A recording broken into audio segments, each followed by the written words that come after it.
Bienvenidos a su programa Xochitlachtol a través del canal Ellos y Nosotros. Se encuentra Ro en el pilotaje de esta emisión y el día de hoy pues nos encontramos realmente preocupados en este estudio virtual, ya que se ha incrementado la presión y la tensión en el Istmo de Tehuantepec.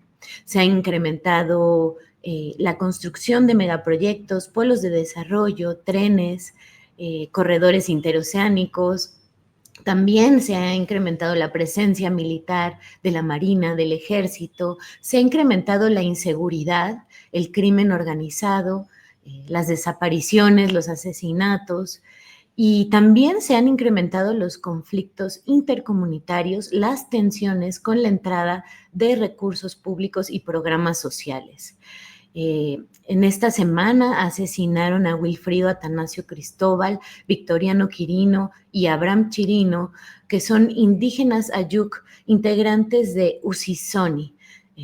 Usisoni es la unión de comunidades indígenas de la zona norte del Istmo. Y para platicar de estos sucesos que agravian toda esta región norte, está con nosotros Carlos Beas, que es dirigente y coordinador de la Usisoni, una organización fundada hace más de 40 años.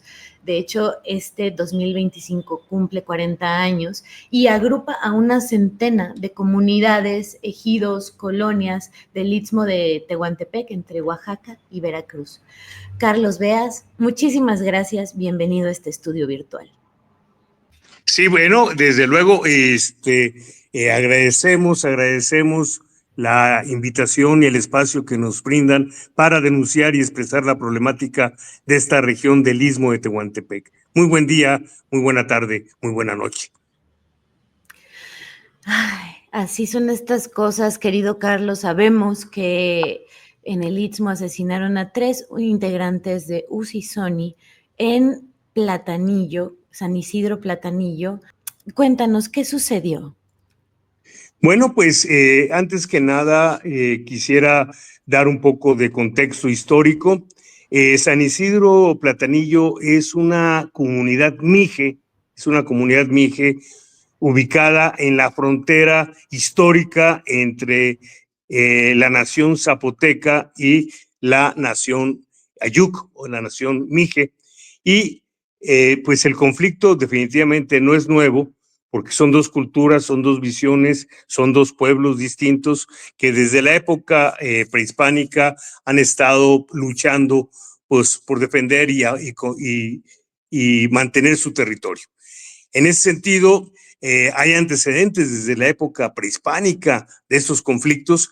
Sin embargo, fue a raíz de 1972, donde por una resolución presidencial hecha en escritorio, se reconocieron más de 32,000 hectáreas a San Juan Mazatlán, que es la comunidad mije más importante de la zona, en detrimento de la comunidad de Santo Domingo Petapa, que es la comunidad zapoteca en conflicto.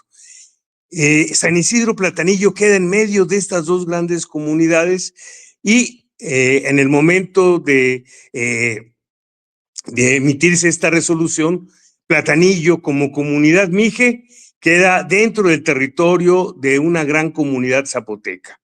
Y eso genera conflicto y eso ha sido parte del conflicto porque ellos son mijes enclavados en territorio zapoteco. En el año de 1972 se emite una resolución presidencial que favorece a San Juan Mazatlán y que es impugnada por la comunidad de Santo Domingo Petapa. Se hace una revisión en el Tribunal Superior Agrario, donde se le conceden ya solamente 12,000 hectáreas a San Juan Mazatlán, pero a pesar de que se le reconocen a Santo Domingo Petapa más de 20,000 hectáreas, quedan inconformes y promueven un amparo. Ese amparo todavía no se resuelve, está en una fase ya muy terminal del procedimiento. Sin embargo, en el año del 2023 se activa el conflicto de manera muy grave cuando el gobierno federal, a través de los caminos artesanales, pues ordena, instruye, canaliza presupuesto para comunicar a San Juan Mazatlán con Matías Romero, pero pasando por territorio de Santo Domingo Petapa. Al principio, el comisariado en aquella ocasión de Santo Domingo Petapa estuvo de acuerdo con la obra y firmó los convenios. Sin embargo, a partir de abril del año 2023, el nuevo comisariado no estuvo de acuerdo con esos trabajos y impulsó una movilización muy agresiva que llegó hasta el territorio de San Juan Mazatlán. Hubo un ataque en Loma Santa Cruz, que es un pueblo mije, donde hubo un muerto y 2 heridos.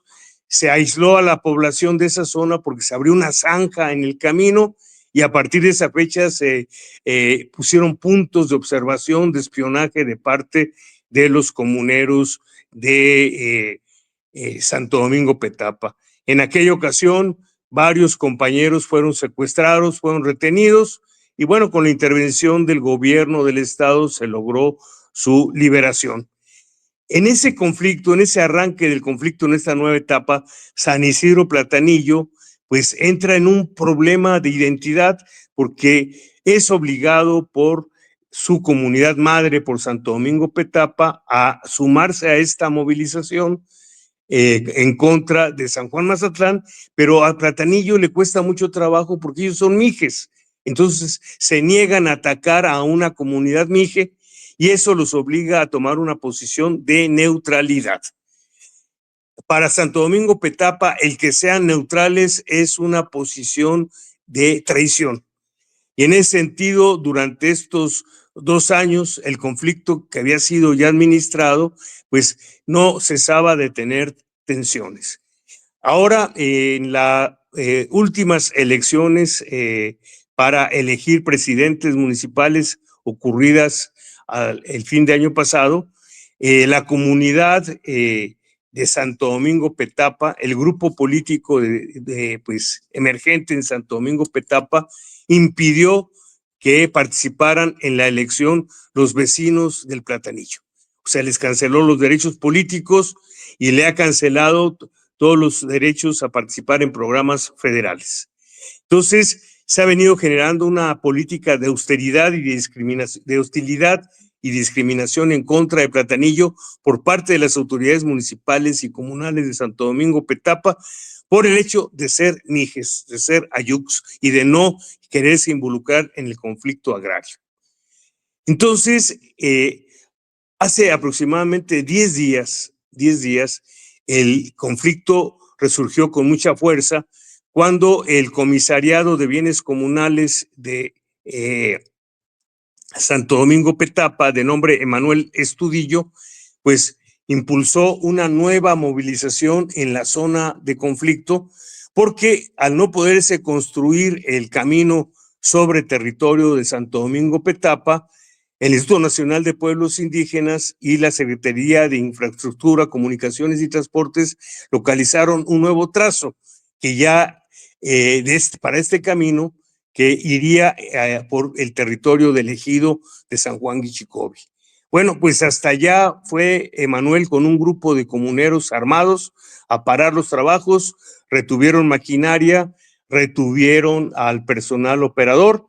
E incluso no hemos podido verificar esta información, es de oídas, nos dicen que se quemó maquinaria. Y no obstante de esa acción que suspendía los trabajos, el grupo, no es toda la comunidad de Santo Domingo Petapa, vale la pena señalarlo, porque ya hay mucha indignación por el estilo violento del grupo que está ahorita en el poder. No obstante esa violencia generada por un grupo de comuneros de Santo Domingo Petapa, el día 12 de este mes, el 12 de febrero, instalaron un retén que impedía la salida de los vecinos de Platanillo, una vez más como una medida punitiva, como una medida para castigar a los vecinos de Platanillo. Entonces, estaba la fiesta de San Isidro Platanillo ya no pudo llegar la gente a la fiesta. Aquí las fiestas son muy importantes en el Istmo de Tehuantepec. Bueno, en todo Oaxaca, la fiesta es la posibilidad de que lleguen los familiares, de que vengan los vecinos, las bandas de los pueblos que están alrededor. Se les impidió el paso y bueno, una comisión de vecinos de San Isidro, Platanillo, trató de salir de la población, fue detenida en el retén ubicado en la desviación hacia el Zapote y ahí se produjo una emboscada. Tenemos algunos detalles, pero hay otras informaciones que no quedan por completo preciso. Pero al final de cuentas, fallecieron 3 personas, entre ellos Victoriano Quirino, Abraham Quirino y el delegado de la organización Usisoni, que es la organización en la que yo trabajo, yo pertenezco, de nombre Wilfrido Atanasio Cristóbal. Los 3 indígenas mijes Ayuk fueron asesinados y bueno, pues inmediatamente nos hicieron el reporte de estos hechos y nosotros lo comentamos con el subsecretario de Gobierno, con Angelino López, a Oaxaca, quien pues nos molestó realmente. Yo lo quisiera señalar. Su primera respuesta fue de que no eran ciertos los hechos, de que él ya se había comunicado a Río del Sol, una población vecina, y que era falso. Eso nos metió muchísima preocupación, nos metió mucha preocupación porque presumíamos que iban a tratar de desaparecer los cuerpos y las evidencias de este ataque. Entonces, para nosotros sí fue muy preocupante esta situación y empezamos a hacer la denuncia a nivel de nuestros amigos, amigas de las organizaciones estatales, nacionales, internacionales.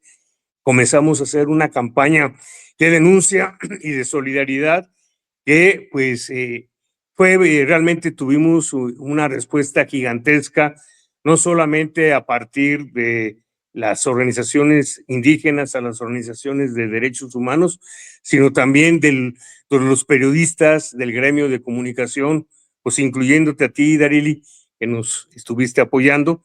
Esto sirvió enormemente porque desde la primera versión del gobierno del estado de negar los hechos, de negar esta situación, pues pasaron a reconocer, primero, que sí ocurrió la emboscada, segundo, que sí había muertos, tercero, que se comprometían pues, a atender el conflicto. Entonces, lo primero que es importante después de ese ataque es la gran respuesta que tuvimos en Oaxaca. Incluso hubo organizaciones que bloquearon carreteras y expresaron su solidaridad con Usisoni. También hubo comunicados muy importantes del Congreso Nacional Indígena, del Ejército Zapatista de Liberación Nacional, de organizaciones hermanas como CEMPA, Maíz, UPRES, bueno, una gran cantidad. En un primer momento, fueron más de 200 organizaciones y colectivos de 13 países. Entonces, también hubo pronunciamientos de organizaciones de derechos humanos de carácter nacional e internacional que se sumaron a este reclamo. ¿Qué es lo que ha pasado? Ha sido muy difícil esta semana porque no logramos, a pesar del compromiso del gobierno del estado, no logramos regresar los cuerpos que ya habían sido pues localizados y rescatados, entre comillas. No los pudimos hacer llegar a San Isidro Platanillo. Solamente en el caso de nuestro compañero Wilfrido Atanasio pudo ser sepultado en su comunidad, pero en el caso de Victoriano y de Abraham no dejaron pasar los cuerpos. Esto fue una situación muy triste para la familia, se tuvieron que sepultar en Matías Romero. Y bueno, pues a partir de ahí se generó un clima de muchísima tensión en San Isidro Platanillo, falta de alimentos, suspensión de clases, suspensión de las actividades del centro de salud, escasez de medicamentos, 2 casos de enfermos delicados, muy graves, que no pudieron ser atendidos. Uf. Y lo que es más delicado en este caso es que se generó una psicosis, un pánico y mucha afectación emocional en mujeres. Nos decía una compañera de Platanillo que pues trataban de dormir y si oían una motocicleta, se despertaban sobresaltados. Pasaron noches de terror, noches de escasez, días de escasez, pero pues el día de ayer ocurrieron cosas muy importantes. Sí, eso es lo que te queríamos preguntar, porque precisamente sabemos que fueron en una misión de derechos humanos para poder establecer un poquito de tranquilidad en la comunidad de Platanillo, que es algo, una situación muy preocupante que ha estado sucediendo y efectivamente vemos en la pantalla en estos momentos esta campaña que nos comentabas que inició con toda la solidaridad desde Oaxaca y que creció a nivel internacional de lo que está sucediendo por allá. Carlos Beas, es preocupante, pero cuéntanos qué pasó en esta brigada de paz que realizaron recientemente. Bueno, pues después de una campaña de descalificación del gobierno del estado de Oaxaca, principalmente en voz del secretario de gobierno, pues al final de cuentas se instrumentó lo que pudiera ser 4 acciones concurrentes que buscaban, por un lado, y en una primera instancia nos parece correcto, distender el conflicto. Primero, el día de ayer se presentó una comisión de atención a derechos humanos de la Defensoría de los Derechos Humanos de los Pueblos de Oaxaca, acompañada de algunas agrupaciones de derechos humanos como CEAPI, que pues adquirieron alimentos y hacia la tarde de ayer, acompañados de unos 250 policías, marinos y guardias nacionales, lograron ingresar a la población de San Isidro Platanillo, donde pues se estableció una base de operaciones mixtas y pues se entregaron víveres y se posibilita ya el acceso a la población. Sigue habiendo temor, algunas familias aprovecharon para salir ayer mismo por el temor a represalias, pero en términos generales fue un primer gran paso y fue una primera medida que estuvo en este caso encabezada por la licenciada Flor de María de la Defensoría y por un director de la Secretaría de Gobierno llamado Donato Vargas. Bueno, por su parte, otra de las acciones que ocurrieron el día de ayer fue una reunión en la ciudad de Oaxaca con agentes municipales de el municipio de San Juan Mazatlán, representantes de las comunidades de Rancho Juárez, San Antonio del Valle, Los Valles y Loma Santa Cruz, que también son parte del conflicto y donde también hay pues denuncias de que hay desplazados. Entonces, esta reunión la atendió en Oaxaca el secretario de Gobierno, Jesús Romero López. Por su parte, hubo una tercera acción, una reunión ahí en Santo Domingo Petapa, donde se reunió un subsecretario de Gobierno con autoridades municipales y comunales de Santo Domingo Petapa.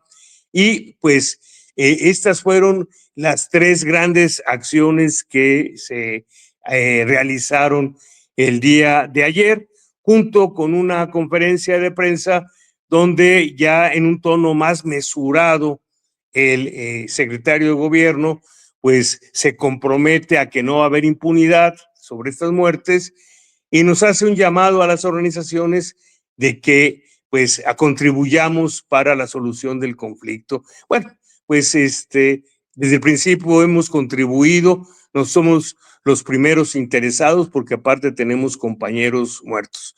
Entonces, esto es la situación. Todavía hoy muy temprano hablé con una compañera ahí en el Platanillo que nos dice que después de una semana es la primera noche que duerme bien, pero pues nos comentaba que había mucho desgaste, mucho temor en los niños, siguen suspendidas las clases, posiblemente se vayan a reanudar hasta el próximo lunes y tampoco hay actividades en el centro de salud. Entonces, esta es la información actualizada. Esto es parte de lo que está viviendo en el Istmo de Tehuantepec, en la zona de la montaña, como le llamamos nosotros, y pues es lo que pudiera aportar esta mañana. Bueno, por lo menos en ese sentido, Usisoni está abonando a que baje la tensión en esta región Mije Zapoteca de Oaxaca. Si bien siguen suspendidas las clases y siguen este clima de tensión, por lo menos ahorita hay personas que ya pudieron estar en su comunidad, en la comunidad de Platanillo. Y pues bueno, eso es una gran, gran labor que han hecho desde Usisoni.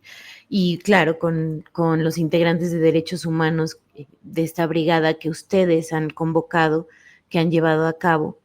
Entonces, Carlos, quisiéramos, antes de ir a un pequeño corte, que nos contaras cuál es el contexto que hay en el Istmo, que ha incrementado la tensión. Sabemos que la entrada de megaproyectos y también de recursos públicos a partir de los programas sociales ha generado tensión en varios territorios de México y Oaxaca no es la excepción. ¿Qué ha sucedido? Bueno, pues de manera muy concisa, muy breve, es importante señalar que desde hace muchos años el Istmo de Tehuantepec es el escenario de grandes proyectos de inversión, principalmente orientados por intereses transnacionales. Desde las primeras cartas a Carlos V enviadas por Hernán Cortés hasta la carta que enviara Andrés Manuel López Obrador a Donald Trump, muy a principio de la administración. Bueno, antes que tomara posesión, Andrés Manuel López Obrador le envió una carta a Donald Trump, en aquel momento presidente de los Estados Unidos, pues informándole sobre algunos proyectos prioritarios del gobierno entrante y de su llamado a pues generar sociedad. En ese sentido, en los últimos años ha venido implementando en el Istmo de Tehuantepec pues todo un programa de inversiones pues que van desde los parques eólicos de los españoles y franceses en la planicie costera del Istmo, hasta pues la modernización de ferrocarriles, la ampliación y modernización de carreteras, la ampliación de los puertos de Salina Cruz y Coatzacoalcos, y también algunas obras de infraestructura de comunicaciones, como pueden ser la obra de adecuación del pequeño aeropuerto de Ixtepec. Y bueno, pues aquí el caso que tenemos es de que junto con estas empresas, junto con estas inversiones, ha llegado con mayor fuerza la delincuencia organizada y tenemos mucha preocupación en este sentido porque pudiéramos decir, desde hace unos 6, 7 años ya se ha incrementado muchísimo la inseguridad en las ciudades. Todas las ciudades del Istmo de Tehuantepec, en la parte oaxaqueña, son pequeñas, pero se ha generado todo un clima de ejecuciones, muchísima extorsión, y esa delincuencia organizada también ha sido utilizada para presionar a las autoridades ejidales y comunales para que permitan los trabajos de este corredor interoceánico. La región se ha militarizado, está bajo control de la Marina desde hace casi 2 años, y bueno, pues tú ves a marinos dirigiendo el tráfico, decomisando motos. Bueno, estamos militarizados realmente y pues lo que me resta decir en este sentido es de que junto con las empresas llegó con fuerza el crimen organizado, y un dato revelador es de que hace 6 años en Salina Cruz el número de homicidios al año era de 8, ¿sí? El año pasado el número de homicidios subió a 51. Esto indica la gravedad del incremento del índice delictivo. Entonces, pues hay mucha inseguridad, hay también alguna presión ya de lo que se llama el cártel del despojo para apoderarse de terrenos que están alrededor de las vías de ferrocarril, de las carreteras, y desde luego también hay una presión muy fuerte sobre los pobladores que viven en lo que es el derecho de vía del ferrocarril, que están siendo desplazados. Entonces, es una situación de mucha inseguridad, de violencia, de extorsión, también incremento de feminicidios, que es importante señalarlo, y pues es el entorno que estamos, es el contexto que se vive actualmente en el istmo de Tehuantepec, mucha delincuencia, mucha violencia.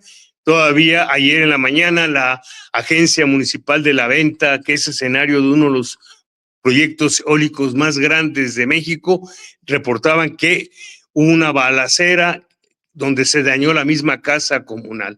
La situación es delicada, Darili. ¿Qué escenario nos estás narrando? En verdad que la situación del Istmo es preocupante, la situación de la región, tanto en Veracruz como en Oaxaca, en donde están las organizaciones que agrupan a Usisoni.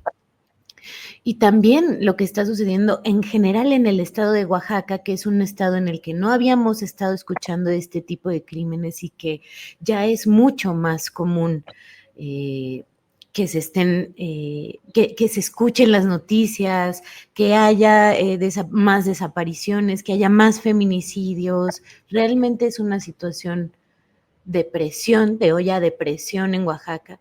Muchas gracias, Carlos, por esclarecernos esto. Vamos a ir a esta breve pausa para que después nos cuentes sobre este gran trabajo que tienen en Usisoni.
Pues estábamos viendo un video que nos compartió Usisoni de esta entrada que realizaron a Platanillo.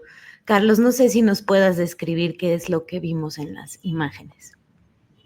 Bueno, las imágenes son imágenes previas tomadas el día de ayer, ahí registradas en Platanillo hacia las 4 de la tarde, cuando ya había expectación de parte de la población por el ingreso del apoyo, de la ayuda humanitaria y de las fuerzas de seguridad pública.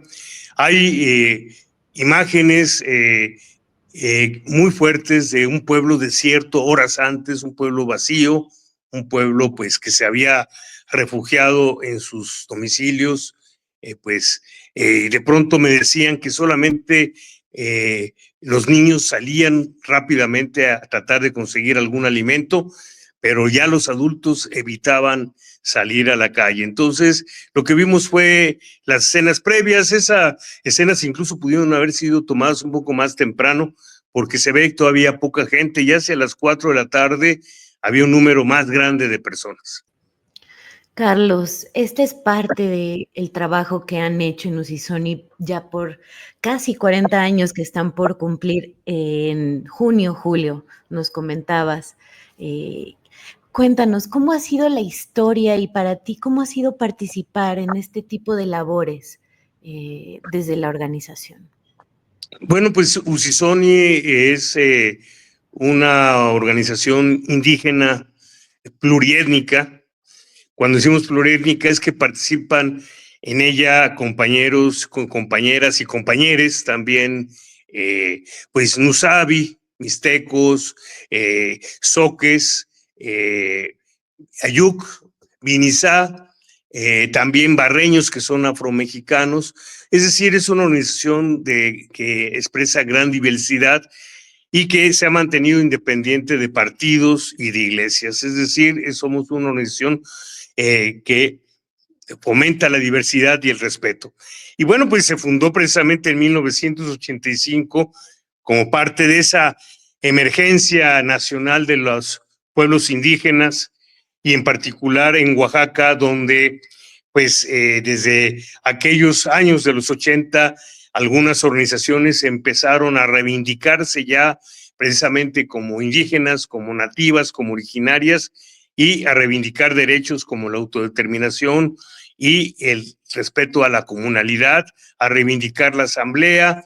Y bueno, pues en este proceso Usisoni ha ido consolidando varias líneas de intervención que son las principales. Uno de los ejes principales es la defensa, la promoción de los derechos de las mujeres indígenas y bueno, pues Usisoni desde hace 40 años se convirtió en una de las organizaciones indígenas, yo no diría solamente de México, sino a nivel internacional, que reivindicó la participación de las mujeres y que ha logrado que en sus consejos directivos estén encabezados por mujeres, ¿sí? Eso todavía pues sigue siendo un caso excepcional. Cada vez hay mayor participación. Y bueno, pues también otro de los ejes es la defensa de la madre tierra, con un enfoque pues más integral que va desde la defensa del territorio hasta la defensa de los valores culturales, de la cosmovisión, desde nuestra forma de entender y de creer en el qué es el universo y las relaciones entre las personas. Ese es el segundo gran eje. Y el tercer gran eje es la defensa de los valores organizativos de nuestros pueblos. Insisto mucho en la comunalidad, porque para nosotros las relaciones de respeto, de trabajo colectivo, de apoyo mutuo son fundamentales y de hecho han sido los mecanismos que han permitido a nuestros pueblos sobrevivir en medio de crisis brutales, en crisis de hambre como ocurrió en los años 60 o más recientemente con la crisis de la pandemia, donde gracias a la organización y a los saberes tradicionales de lo que nos dejaron los abuelos, las abuelas, se pudo enfrentar un tema tan delicado como fue la pandemia. Hubo comunidades donde no falleció nadie, mientras en pueblos vecinos más desorganizados y donde estuvieron recurriendo a hospitales y a la medicina convencional, hubo muchísimos muertos. Entonces, pues son los ejes que nos han orientado en esos 40 años de vida. Hemos atravesado momentos de mucha crisis. No es la primera vez en este momento. Tuvimos una primera crisis muy grave en el año de 1989, cuando un compañero nuestro fue asesinado por un militar. Reclamamos justicia y bueno, pues en ese momento el comandante del batallón de infantería que estaba instalado aquí en Matías Romero, pues decidió exterminar a Usisoni, asaltaron las oficinas de Usisoni, se robaron el equipo, arrancaron cables de teléfono y pues nos persiguieron. Entonces, pues lo que hicimos y que fue un hecho que pues para algunos estudiosos del movimiento indígena en México o dirigentes muy importantes como el subcomandante Marcos o Francisco López Bárcenas, en octubre en octubre del año de 1989, Usisoni realizó el primer encuentro internacional sobre los derechos humanos de los pueblos indígenas, con la participación de más de 100 organizaciones de 7 países, pero lo importante es que llegaron muchas organizaciones de México ya reivindicando el derecho de los pueblos indígenas. Es un evento fundacional, pues ocurrió 5 años antes del levantamiento zapatista. Pero ya llegaron compañeros de Chiapas, de Oaxaca, de Puebla, de la Huasteca, de Michoacán, de Sonora a este evento tan importante. Y bueno, pues en el año 92, cuando se cumplían los 500 años de la invasión europea, Usisoni jugó un papel muy importante porque pues, fue parte de la comisión coordinadora continental de esta campaña que logró aglutinar a más de 1,000 organizaciones de Alaska a la Patagonia. Y bueno, pues también a raíz del levantamiento zapatista, Usisoni jugó un papel importante.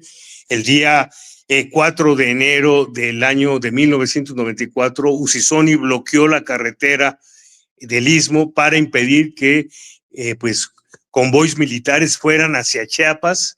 Y bueno, pues hemos mantenido siempre una posición de solidaridad, de lucha, de movilización en defensa, no solamente de los derechos de la gente de nuestros pueblos, sino también de otros pueblos hermanos, incluyendo actualmente hasta el Kurdistán. Hemos expresado nuestra solidaridad con el pueblo mapuche, también pues no hemos dejado de mantener nuestra relación con el Congreso Nacional Indígena, del cual fuimos también fundadores en el año de 1996, en una reunión celebrada a principios de ese año en Oventic, allá en Chiapas, en territorio liberado, se acordó la organización de este gran congreso, de este primer gran Congreso Nacional Indígena celebrado en la capital del país, que es un evento muy importante, es un momento de gran emergencia, de gran importancia para el movimiento, para las demandas indígenas en México.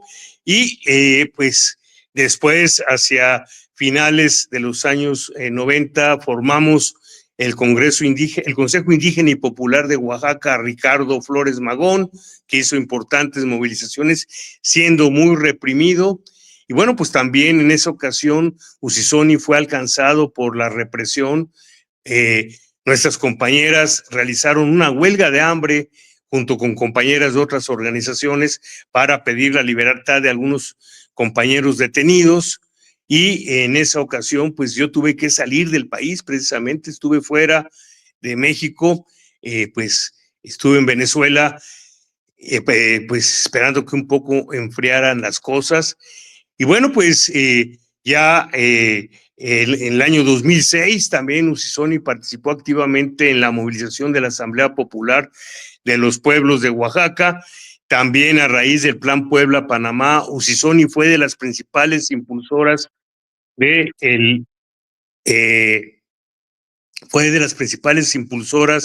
del Consejo Mesoamericano de los Pueblos y realizamos una campaña en Mesoamérica muy efectiva en contra del Plan Puebla-Panamá. En ese sentido, pues Usisoni no solamente ha sido una organización que ha venido impulsando una gran cantidad de acciones de resistencia a nivel local, a nivel nacional, sino que también ha venido construyendo muchas propuestas, mucho trabajo de alternativas, Darío. Así es, y es por eso que pues nos congratulamos que siga existiendo Usisoni. Es una fuente que recurrimos bastante desde este periodismo abajo y a la izquierda que estamos realizando.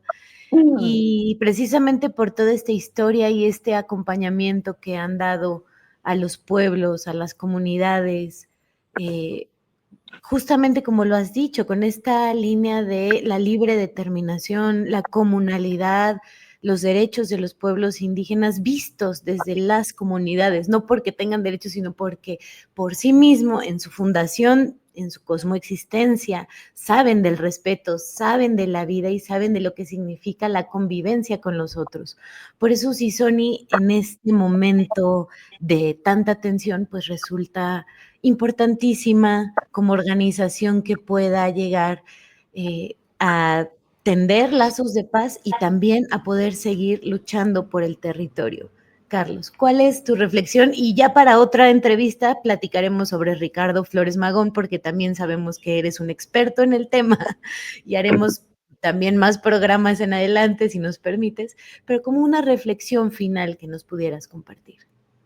Bueno, yo haría 3 reflexiones, 3 puntos importantes. Primero, es fundamental no solamente resistir, sino construir alternativas. Y Usisoni ha venido rescatando los maíces nativos, impulsando la medicina tradicional, impulsando la participación de los jóvenes, de las mujeres. También estamos impulsando programas de energía renovable. Bueno, de reforestación. Hemos estado pensando que vivimos tiempos apocalípticos y no es broma.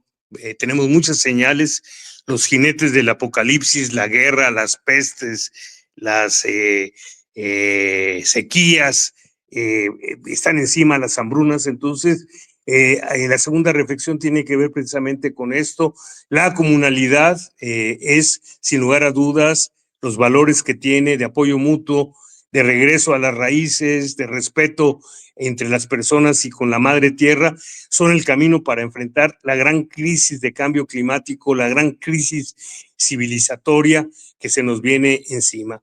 Y por último, el valor significativo de la solidaridad, del apoyo mutuo entre las organizaciones, entre los pueblos, nos va a permitir a los de abajo, a los que estamos luchando por defender lo nuestro, a poder sobrevivir, salir victoriosos de esta gran emergencia que no solamente afecta a los pueblos indígenas, sino que afecta a la mayoría de la población mundial. Entonces, yo creo que son las reflexiones fundamentales y quiero agradecer pues el habernos permitido de manera muy breve y muy concisa. Hay muchos detalles que pues no podemos dar por cuestiones de tiempo, pero pues habernos dado espacio para hacer la denuncia de lo que está ocurriendo en Platanillo y para dar a conocer un poco la lucha que ha tenido Usisoni, que pues a pesar de las tormentas, a pesar de los vendavales, acá se mantiene firme y pues siempre, siempre con el corazón a la izquierda.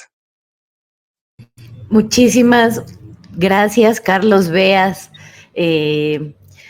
por estas reflexiones. Sí, tiempos apocalípticos, pero también agradecemos muchísimo los ejemplos, las alternativas que están poniendo abriendo, impulsando desde Usisoni. Es una organización de la cual seguiremos los pasos por su relevancia. Muchísimas gracias por lo compartido el día de hoy. Seguiremos al tanto de cómo están las cosas por allá para poder seguir haciendo las denuncias. Muchísimas gracias. Pues muchas gracias a ti y hasta siempre. Hasta siempre.